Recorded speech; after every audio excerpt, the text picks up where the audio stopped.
Even Marathi सुद्धा कोणाशी बोलायला संधीच मिळायची नाही, कारण आम्हीच फक्त मराठी होतो. म्हणजे आम्ही जे आलो ते 1968 मध्ये मी आले आणि थेट मी स्कॉटलंडला गेले. त्याच्यामुळे तिथे तर अक्षरशः एकही भारतीय माणूस सुद्धा नव्हता.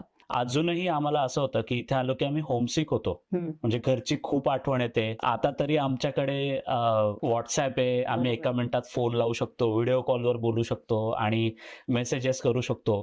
तर तेव्हा तुम्हाला तेव्हाचा होमसिकनेस तुमचा कसा होता? म्हणजे तुम्हाला त्या काळी तर किती कठीण असेल संपर्क करणं. आणि आठवण आली तरी मग रडून घ्यायचं आणि मग नंतर पुन्हा काम सुरू करायचं. पण इथल्या वातावरणाशी, इथल्या लोकांशी, इथल्या जागेशी, इथल्या भाषेशी सगळं जुळवून घेणं हा स्ट्रगल तुमचा कसा होता? आणि सुरुवातीच्या काळात इथल्या लोकल लोकांनी तुम्हाला ऍक्सेप्ट केलं का? त्यावेळेची पद्धत दुसरी म्हणजे इन जनरल इथे बाथरूम पण नसायच्या.